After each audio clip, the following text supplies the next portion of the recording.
नमस्कार, स्वागत है आपका लीगम फीगम स्टडी विद मी पर।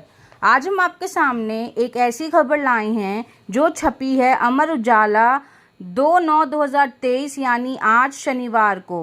अमान्य शादी से पैदा बच्चे का भी संपत्ति पर हक।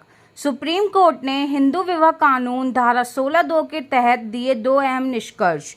सुप्रीम कोर्ट ने कहा कि अमान्य, शून्य घोषित की गई या शून्य घोषित किए जाने योग्य शादी से पैदा बच्चा भी कानूनी हक रखता है। आइए पढ़ते हैं पूरी खबर। वह हिंदू उत्तराधिकार कानून के तहत सिर्फ अपने मृत माता पिता की संपत्ति पर दावा कर सकता है। मुख्य न्यायाधीश जस्टिस DY चंद्रचूड़ की पीठ ने शुक्रवार को 2011 की एक याचिका पर फैसला सुनाते हुए कहा, हमने 2 निष्कर्ष तैयार किए हैं। पहला, शून्य या अमान्य करार दी गई शादी से पैदा बच्चे को कानूनी रूप से वैध माना जाएगा।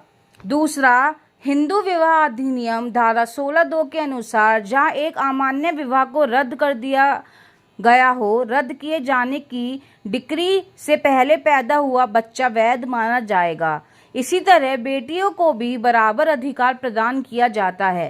पीठ के समक्ष याचिका इस जटिल कानूनी मुद्दे से संबंधित थी कि क्या विवाह के बाहर जन्मे बच्चे भी हिंदू कानूनों के तहत अपने माता पिता की पैतृक संपत्ति में हिस्सेदारी के हकदार हैं। सुप्रीम कोर्ट को इस सवाल पर फैसला सुनाना था कि क्या हिंदू विवाह अधिनियम की धारा 16(3) के तहत ऐसे बच्चों का हिस्सा सिर्फ उनके माता पिता की स्वयं अर्जित संपत्ति तक ही सीमित है।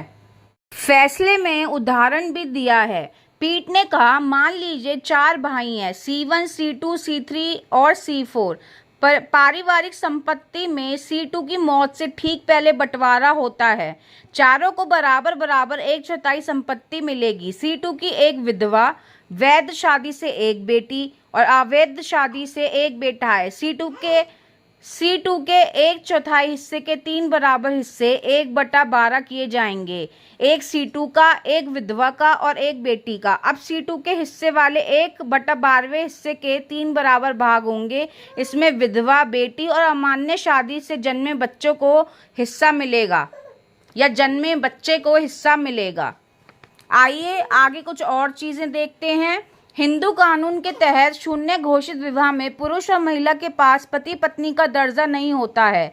हालांकि शून्य घोषित किए जाने योग्य विवाह में उन्हें पति और पत्नी का दर्जा प्राप्त होता है। शून्य विवाह में शादी को रद्द करने के लिए किसी डिक्री की आवश्यकता नहीं होती है। हालांकि शून्य किए जाने योग्य विवाह में रद्द करने की डिक्री जरूरी होती है। ये है शून्य घोषित विवाह।